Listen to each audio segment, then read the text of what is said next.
$500. That's less than the average rent increase in many US cities right now, and in some places, it doesn't even cover groceries for a month. Yet somehow around the world, people are still waking up, paying rent, eating real food, and living actual lives on that amount. Not surviving. Living. And no, this isn't influencer math, where $500 quietly ignores rent, healthcare, or reality. This is about what $500 actually does when the rules of the cost of living game are completely different. Welcome back to Mr. Globe TV, the channel where we look past headlines, past hype, and past the idea that expensive automatically means better. If you've ever stared at your bills and thought, how did life get this expensive? You're not alone. Housing costs have doubled in some places in under a decade. Food prices keep creeping up. Wages? Not so much. It's like being on a treadmill that speeds up every year and politely asks you to smile. So instead of asking how to earn more just to stand still, this video asks a different question. What if the problem isn't you? It's the location. Around the world, entire economies still function on budgets that would be laughed out of a Western apartment listing. Places where rent doesn't eat your soul, where food is priced for humans, and where daily life isn't designed to drain your bank account by Tuesday. We're going to break down what $500 really gets you, the trade-offs, the surprises, and the realities no one puts in thumbnails. Some of these will make sense. Others might feel uncomfortable. One near the end might completely reset your expectations.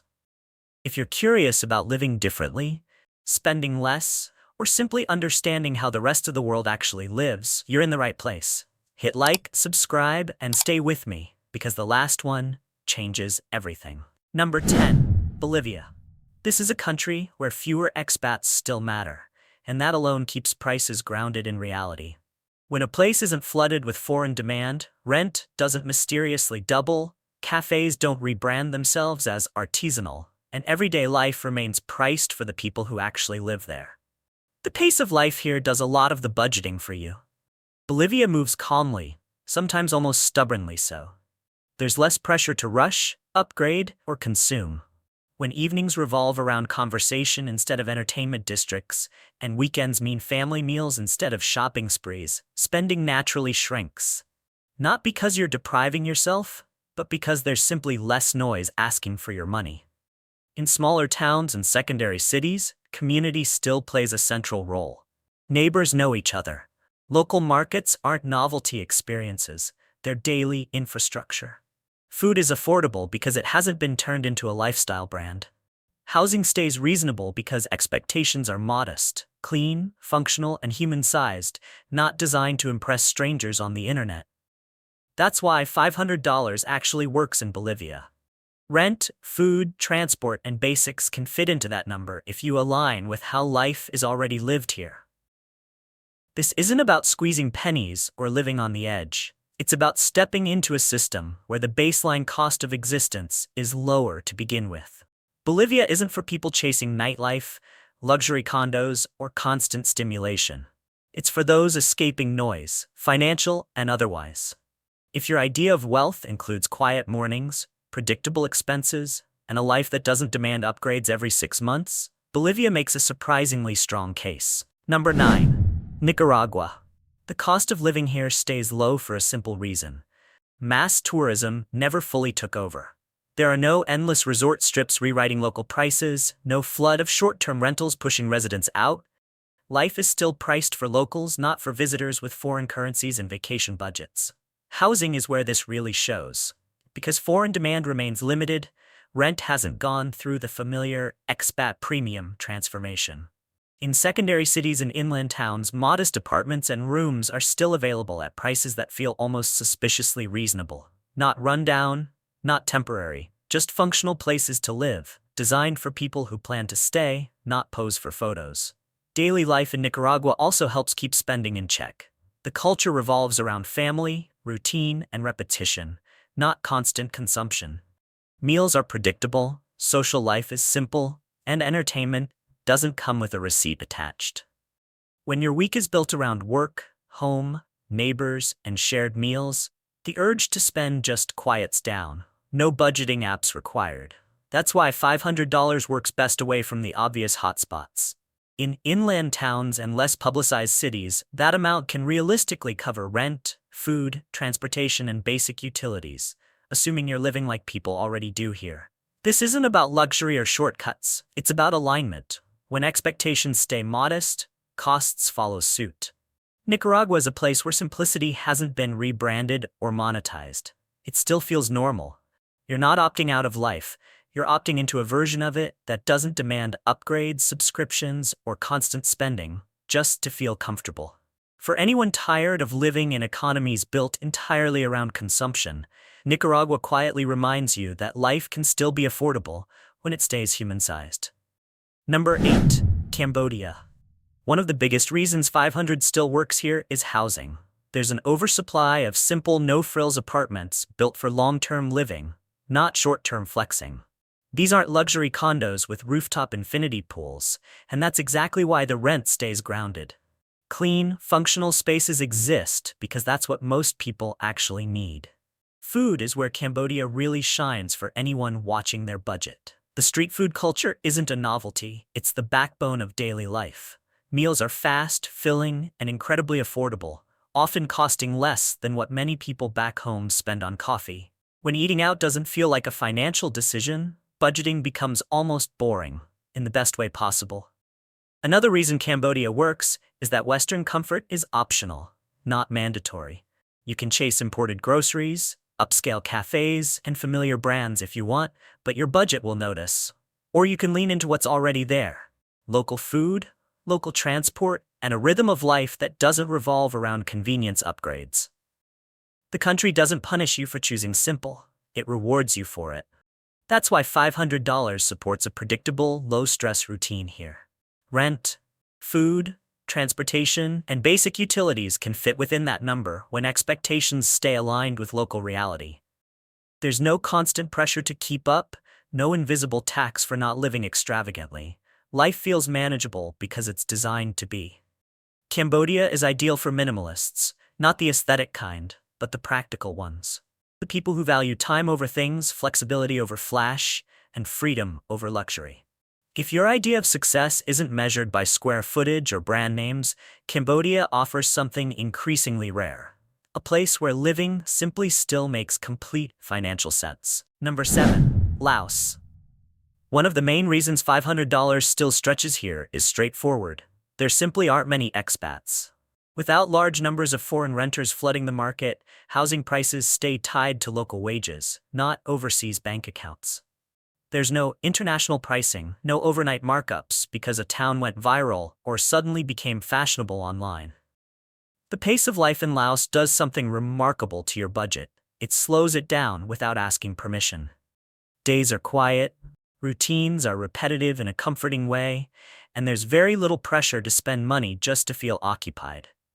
When entertainment is conversation, walks, and shared meals, your expenses naturally shrink. You're not budgeting aggressively, you're just not being tempted every 5 minutes. In smaller towns especially, community still matters. People recognize each other. Markets serve neighborhoods, not tourists. Life happens locally, which keeps costs low and expectations realistic.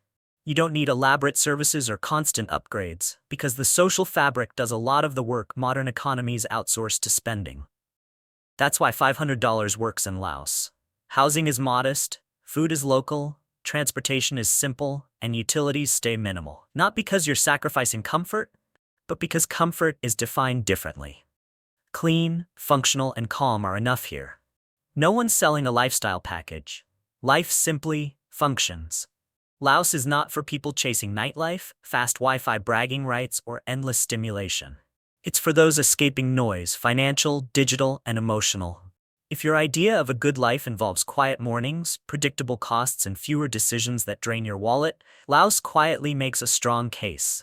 In a world addicted to more, Laos reminds you how affordable life can be when less is already enough. Number 6. India. One of India's biggest advantages is regional pricing. Costs can swing wildly depending on where you land.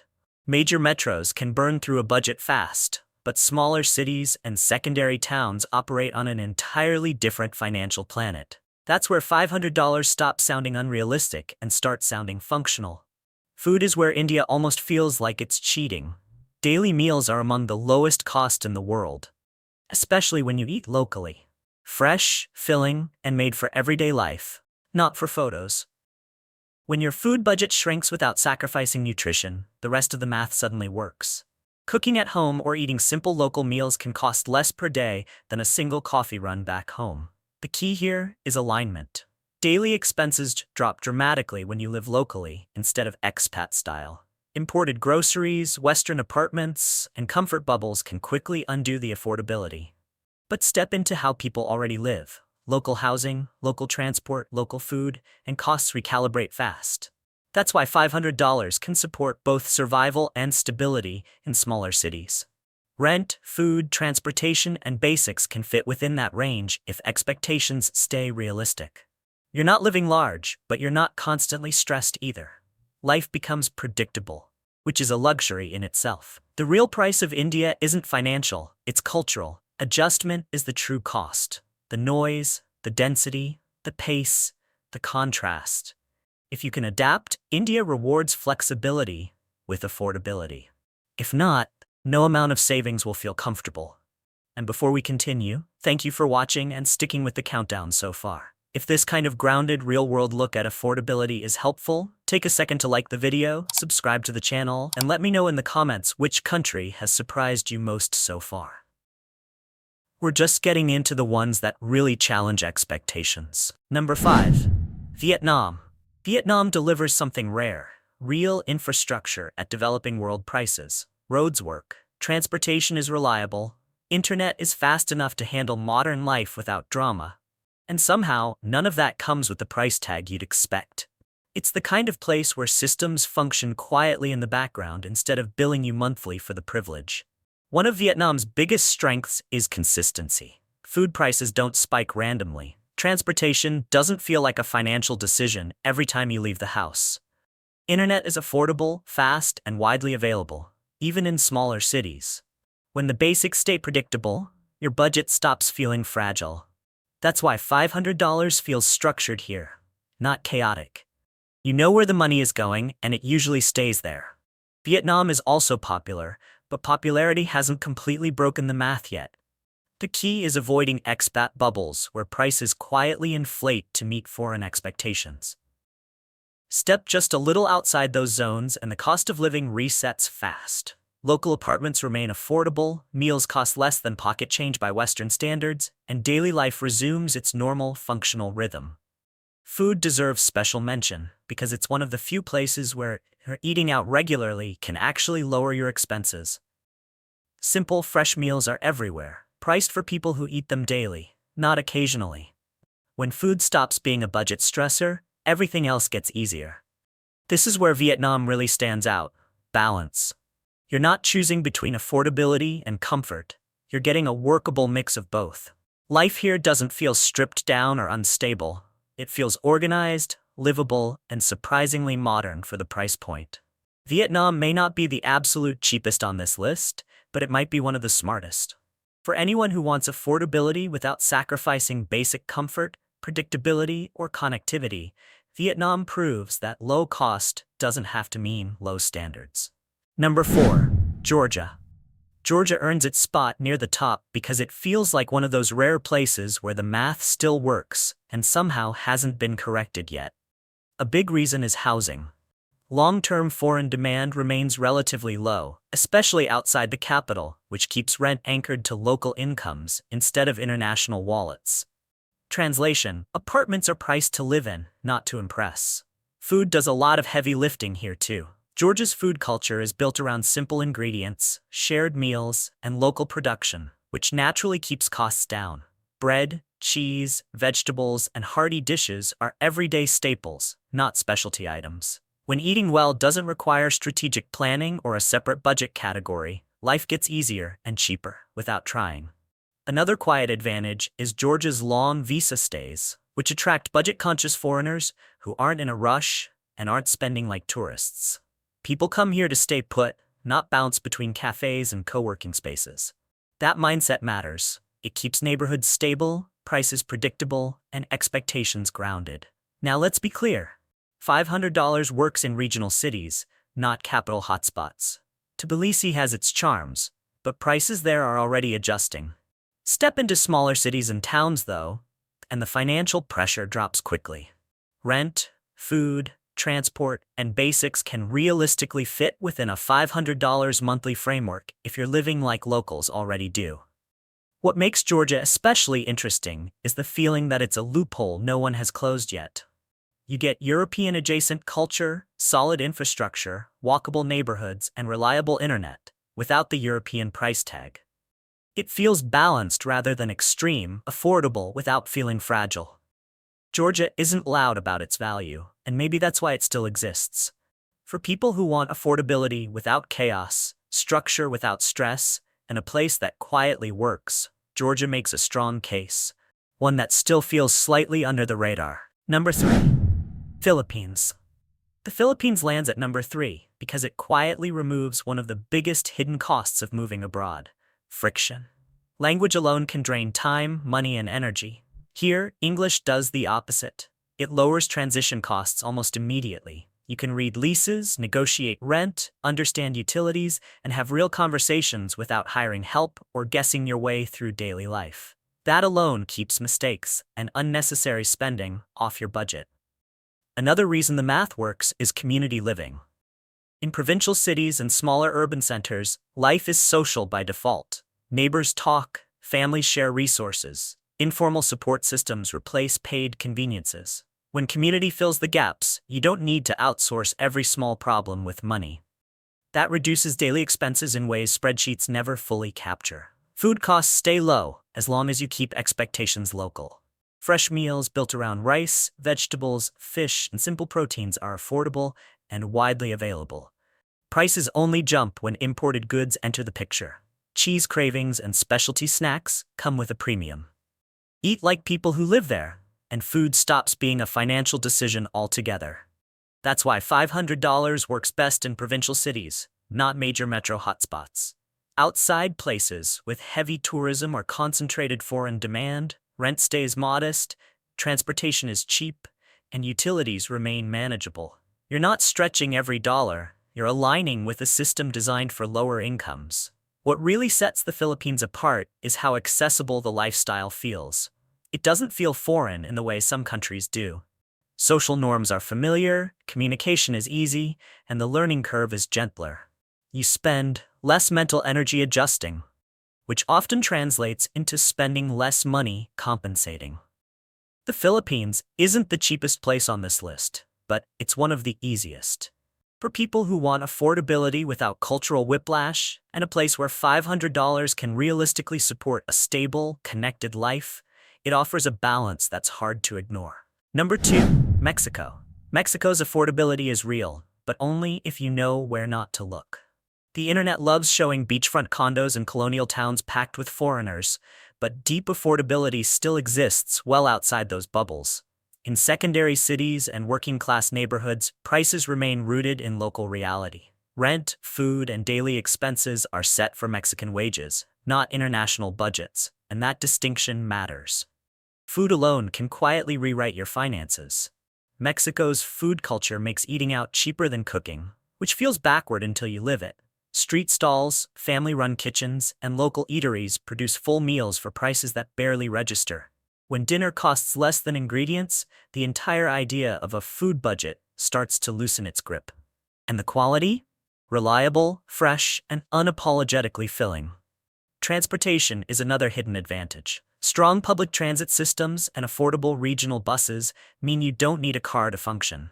When you remove car payments, insurance, fuel, and repairs from your life, expenses drop fast. In many parts of Mexico, mobility is cheap, predictable, and built into daily life rather than sold as a premium add-on. This is why $500 works in Mexico, not everywhere, but intentionally. Locals never priced life for foreigners. Housing stays modest, services stay simple, and neighborhoods still function without international demand distorting the math. The moment you chase imported lifestyles, the budget breaks. Stay local, and it holds. What makes Mexico especially powerful is how familiar yet financially freeing it feels. The culture isn't alien, the routines are intuitive. You're not decoding life from scratch, you're just paying less to live it. That familiarity lowers stress, mistakes, and the impulse to overspend just to feel comfortable. Mexico isn't the cheapest country on this list, but it may be one of the most practical. For people who want affordability without isolation, structure without pressure, and a place where $500 can still make sense, Mexico proves that cheap doesn't have to feel distant or extreme. Number 1. Bangladesh. This is one of the few places left where housing and food costs are among the lowest on earth, not because of gimmicks or shortcuts, but because daily life is still priced for local reality. Rent doesn't assume outside money. Food isn't branded, upgraded, or repackaged for foreign expectations. It's built for efficiency and necessity, and that keeps prices grounded. Here, $500 doesn't just scrape by. It can realistically cover rent, food, transportation, and basic utilities with a little breathing room left over. Not luxury breathing room, realistic breathing room. Enough to handle small surprises without panic. Enough to feel stable. When the baseline cost of existence is low, money stops feeling like a constant emergency. Daily life in Bangladesh is designed around efficiency, not excess. Systems are lean. Routines are practical. Spending money to save time or convenience isn't a default habit.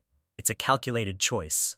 Meals are simple and filling. Transportation is functional. Housing is modest, but purposeful. When life isn't built to upsell you at every turn, your budget stays intact almost by accident. Infrastructure here is basic, but predictable. And that predictability matters. Roads may not sparkle, and services aren't flashy, but they work consistently enough for daily life to function without constant friction. You trade polish for reliability. And for many people, that's a fair exchange. Bangladesh proves something important. Affordability still exists when expectations stay local. The moment you try to recreate a Western lifestyle, the math breaks. But if you step into how life already operates, what people value, how they spend, what they prioritize, $500 suddenly makes sense. This isn't an easy country. It asks for flexibility, patience, and perspective, but it also offers something increasingly rare: proof that the global cost of living crisis isn't universal. In the right context, with the right mindset, affordable living isn't a myth. It's still real. We've officially reached the end of our countdown, and if you've stayed with me this far, thank you. Seriously. That tells me you're not just scrolling for shock value. You're actually thinking about what life could look like when the numbers finally make sense. What this countdown really shows isn't just which places are cheap. It shows why they're cheap. Lower foreign demand, local pricing, slower lifestyles, communities built around routine instead of consumption. In every country on this list, $500 works not because of magic, but because expectations are different, and life isn't constantly trying to upsell you. Some of these places offered comfort, others offered calm, a few demanded serious adjustment, but all of them proved one thing: the global cost of living crisis isn't everywhere. It's regional. And sometimes the most powerful move isn't earning more, it's choosing a system that asks less. Now I want to hear from you. Which country surprised you the most? Which one felt realistic? And which one felt like too big a leap? Drop your thoughts in the comments. If this video helped you see the world, money, or your options a little differently, hit the like button, subscribe to Mr. Globe TV, and share this with someone who's quietly questioning the cost of life right now. Until next time, keep thinking globally, living intentionally, and questioning the numbers you've been told to accept.